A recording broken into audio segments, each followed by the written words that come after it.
دیکھو، اللہ پر بھروسہ کر کے دیکھو اور کامل یقین کر کے دیکھو، اچھی طرح سے مانگ کر کے دیکھو، وہ تمہاری مصیبتوں کو دور فرمائے گا، وہ تمہاری پریشانیوں کو دور فرمائے گا۔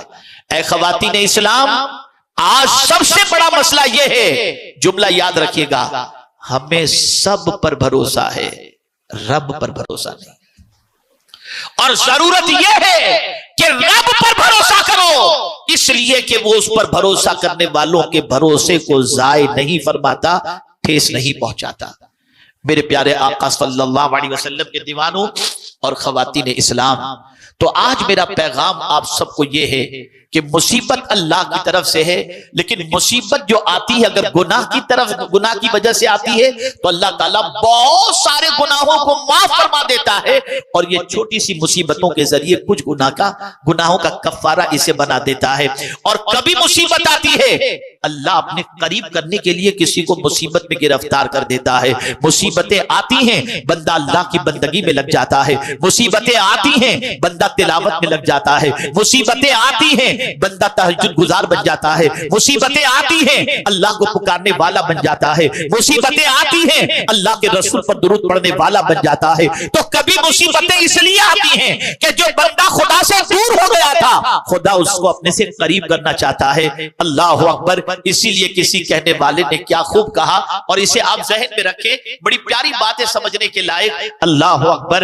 روزانہ صبح کو دولت اور بیماری دونوں کے درمیان گفتگو ہوتی ہے۔ بیماری جو ہے وہ دولت سے کہتی ہے، اے دولت تو کتنی خوش نصیب ہے کہ ہر کوئی تجھے پانا چاہتا ہے۔ اے دولت تو کتنی خوش نصیب ہے کہ ہر کوئی تجھے پانا چاہتا ہے، اور تجھے پانے کے لیے رات و دن محنت کرتا ہے۔ تو دولت جواب میں بیماری سے کہتی ہے، بیماری تو خوش نصیب ہے۔ کہا کیسے خوش نصیب ہے؟ تو بیماری کو وہ جواب دیتی ہے دولت کہ دیکھ، جب تو کسی کو آتی ہے تو اس کی وجہ سے اس کے گناہ معاف ہو جاتے ہیں یا درجات بلند ہوتے ہیں۔ اللہ اکبر۔ اب اس کے بعد وہ دولت کو کہتی ہے، بیماری دولت سے کہتی ہے، اے دولت تو خوش نصیب ہے کہ تیری حفاظت کا انتظام آدمی کس طریقے سے کرتا ہے۔ تو دولت جواب میں کہتی ہے کہ نہیں، میری حفاظت کا انتظام تو اپنی جگہ پر، لیکن مجھ سے زیادہ تو خوش نصیب ہے۔ اس کے بعد بیماری نے جواب میں کہا، اچھا چل دولت تو یہ بتا میں کیسے خوش نصیب ہوں۔ اب اس جملے کو یاد رکھیے گا جو دولت نے بیماری سے کہا ہے۔ دولت کہتی ہے میں تو اتنی کم نصیب ہوں، جسے مل جاؤں وہ خدا کو بھول جاتا ہے، اور تو اتنی خوش نصیب ہے کہ جس کو لگ جائے وہ خدا کو یاد کرنے لگ جاتا ہے۔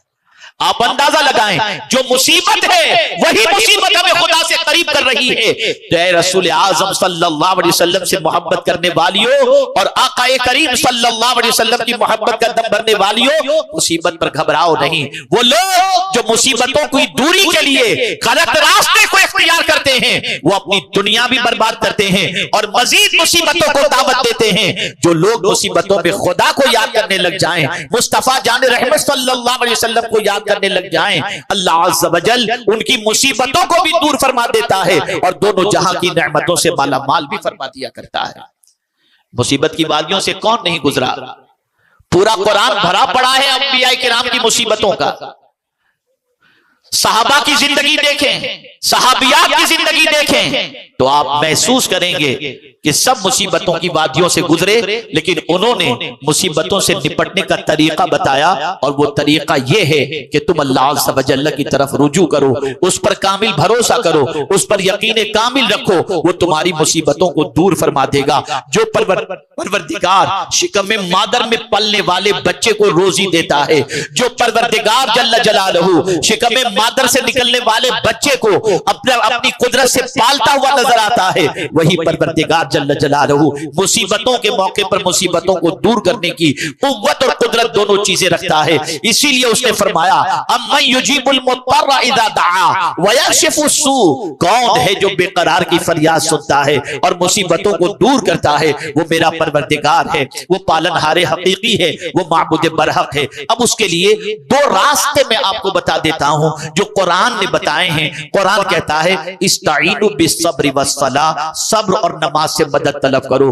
دیکھیے رونے دھونے سے، شور شرابے سے، شکایت سے مصیبتیں جانے والی نہیں ہیں، لیکن اگر کوئی صبر کر لیتا ہے، مولا تو ہی اگر اس میں راضی ہے تو ہم اس میں راضی ہیں، اور دامن صبر کو اگر کوئی تھام لے تو اللہ فرماتا ہے اے صبر کرنے والے تو تنہا نہیں ہے، ان اللہ مع الصابرین، کہ بے شک اللہ صبر کرنے والوں کے ساتھ ہے۔ تو اللہ عز و جل صبر کرنے والوں کے ساتھ ہے۔ یہاں سے یہ بات سمجھ میں آئی، جب مصیبت آئے صبر کے دامن کو تھامو، اللہ کی شکایت نہ کرو، اللہ کا شکوہ نہ کرو، اللہ عز و جل کے حوالے سے غلط سلط جملے استعمال نہ کرو، بلکہ دامن صبر کو تھامو۔ اور دوسرا طریقہ یہ بتایا گیا کہ نماز سے مدد طلب کرو۔ وہ کون سی مصیبت ہے جس کے لیے اللہ نے نماز نہیں رکھی؟ اللہ کے رسول صلی اللہ علیہ وسلم نے نماز نہیں رکھی۔ اللہ اکبر! آپ دیکھیں سورج گہن کے موقع پر نماز، چاند گہن کے موقع پہ نماز، گناہ ہو جائے تو صلاۃ التوبہ کے اعتبار سے نماز۔ اسی طریقے سے آپ دیکھیں رزق میں تنگی ہے، روزی میں برکت چاہیے تو صلاۃ الاوابین پڑھیں، چاشت پڑھیں، اشراق پڑھیں، یہ ساری نمازیں رکھی گئیں۔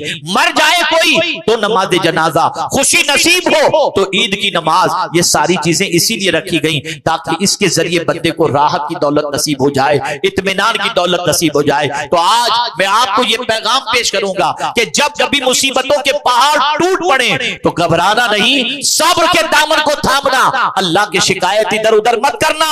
وہ پروردگار اگر سارے گناہوں پر پکڑ فرما لے تو ہم بچ نہیں سکتے، یہ تو اس کا کرم ہے کہ بہت سارے گناہ اس نے یوں ہی معاف فرما دیے۔ میرے پیارے آقا صلی اللہ علیہ وسلم کے پیارے دیوانوں اور خواتین اسلام، صبر کا دامن تھامو، نماز پڑھو۔ اور میرے آقا صلی اللہ علیہ وسلم کے علم میں یہ بات تھی کہ ایک زمانہ آئے گا کہ انگلیوں کے پور سے سارے کام چلتے ہوں گے، اور مرد ہو یا خواتین صرف ان کی انگلیاں چلتی ہوں گی۔ آج آپ دیکھ رہے ہیں انٹرنیٹ کے لیے آپ لیپ ٹاپ لے لیجئے، آئی پیڈ لے لیجئے، موبائل لے لیجئے، انگلیاں ہی چل رہی ہیں۔ اور یاد رکھیں حضور صلی اللہ علیہ وسلم نے، حضرت بصیرہ رضی اللہ تعالیٰ عنہ فرماتی ہیں کہ سرکار صلی اللہ علیہ وسلم نے فرمایا یہ تسبیح جو تم پڑھتی ہو نا، سرکار نے فرمایا اپنی انگلیوں کے پور پہ گنا کرو، اپنی انگلیوں کے پور پر یہ تسبیح کو گنا کرو، اس لیے کہ قیامت کے دن یہ پور گواہی دیں گے۔ اب کیا کر رہی ہو اس کے ذریعے؟ لیپ ٹاپ پر بیٹھ کر یہ انگلیوں کے پور کا جو استعمال کر رہی ہو، اگر گناہ کے اندر تو یہ پور قیامت میں گواہی دیں گے، اور اگر ان انگلیوں پر تم تسبیح گن رہی ہو تو یہ پور قیامت میں اللہ کی تسبیح پر گواہی دیں گی۔ سرکار نے تاکیدن، غالباً ابو داؤد شریف کی یہ حدیث ہے، حضور صلی اللہ علیہ وسلم نے یہ ارشاد فرمایا ہے۔ تو خواتین اسلام کہیں بھی رہ کر کے گناہ نہیں کر سکتی، لیپ ٹاپ پر، یوٹیوب پر جا کر، کسی بھی اعتبار سے یہ فنگر جو ہے، اس کا جو پور ہے، اس کا استعمال بھی اگر غلط ہو رہا ہوگا تو یہ بھی کل بروز قیامت گواہی دیں گی۔ اب ایک آخری بات عرض کر کے میں اپنی گفتگو کو ختم کرتا ہوں۔ میرے پیارے آقا صلی اللہ علیہ وسلم کی پیاری دیوانیوں، رسول اعظم کی محبت میں زندگی گزارنے والیوں، ذرا سنو، عورتوں کے کارنامے کو سنو۔ جانتی ہو آپ سرکار صلی اللہ تعالی علیہ وسلم مسجد نبوی شریف میں جب خطبہ دیتے تو اس توانِ حنانہ جو ہے، کھجور کا جو تنا تھا، سرکار صلی اللہ علیہ وسلم اس کو ٹیک لگا کر کے خطبہ دیا کرتے۔ ایک انصاریہ خاتون نے سب سے پہلے ممبر بنانے کا شرف حاصل کیا، اور سب سے پہلا اسلام میں اگر ممبر بنا کر کسی نے سعادت حاصل کی ہے تو کسی مرد نے نہیں، خاتون ہی نے یہ سعادت حاصل کی۔ اس نے حضور کے لیے ممبر بنا کر کے دیا۔ یہاں سے یہ بات سمجھ میں آئی کہ عورت اتنی بھی ناقص العقل نہیں ہے، اور اس عورت کی عظمت پر قربان کہ سرکار صلی اللہ تعالی علیہ وسلم کا خیال کرتے ہوئے حضور کے لیے اس نے ممبر بنا کر کے دیا۔ اب قیامت تک جتنے ممبر مسجد کے اندر بنتے رہیں گے اس ٹائپ کے، سارے کا سارا ثواب اس خاتون کو اللہ عطا فرماتا رہے گا۔ یہ عورتوں کی سوچ تھی۔ آپ بھی دین کے سلسلے میں، رسول اعظم صلی اللہ علیہ وسلم کی محبت کے سلسلے میں، معاشرے کی اصلاح کے سلسلے میں آپ بھی کوشش کریں، محنت و مشقت کریں، اور یہ بات اچھی طرح سے ذہن کے اندر رکھیں کہ اللہ عز و جل پر توکل کے اندر کوئی کمی آنے نہ دیں، چھوڑ دیں اس کے حوالے کر دیں سارے معاملات کو۔ وہ قادر مطلق ہے، اور اس سے زیادہ بھلا چاہنے والا کوئی دوسرا ہمارا ہے ہی نہیں، ہے ہی نہیں۔ کسی غلط راستے کو اختیار کر کے اپنی مصیبتوں کو دور کرنے کی کوشش نہ کرو۔ قرآن پڑھو، رسول اعظم صلی اللہ علیہ وسلم کی تعلیم کردہ دعائیں پڑھو۔ جب یہ ساری چیزوں کو تم اختیار کرو گے تو انشاءاللہ العظیم مصیبتیں بھی دور ہو جائیں گی، اور راحت قلب کی دولت بھی اللہ تعالی عطا فرمائے گا۔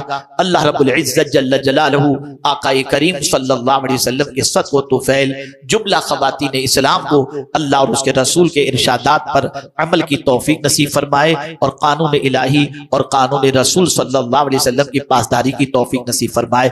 اب گھر میں اگر آپ چاہتی ہیں کہ ماحول ایسا بنے کہ بچوں کا ایمان مضبوط ہو، بچوں کے دل میں اللہ اور اس کے رسول کی محبت پیدا ہو، تو بہت سمپل سا طریقہ ہے۔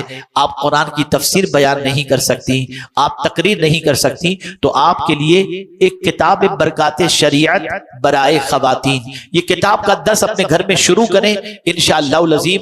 اس سے عورتوں کو اپنی زندگی کے روزمرہ کے مسائل کے ساتھ ساتھ اللہ عز و جل کے کیا فرامین ان کی زندگی سے متعلق ہیں وہ ساری چیزیں سمجھ میں آ جائیں گی۔ اسی لیے بہت سارے، اسی کے ساتھ ساتھ بہت ساری ہماری بہنیں اپنی بچیوں کی شادی کے لیے پریشان ہیں، اور بہت سارے مسائل کے سلسلے میں، تو ایک کتاب نوری اوراد و وظائف، بہت ساری خواتین یہ کہتی ہیں ہمیں رات کو نیند نہیں آتی، گھبراہٹ ہوتی ہے، بے چینی ہوتی ہے، ان ساری چیزوں کا سولوشن الحمدللہ نوری اوراد و وظائف نام کی کتاب کے اندر موجود ہے۔ آپ ضرور اسے لیں۔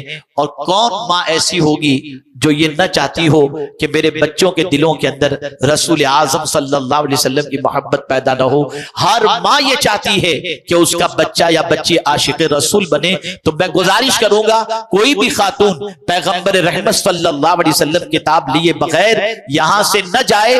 آپ جب اس کتاب کو پڑھیں گی تو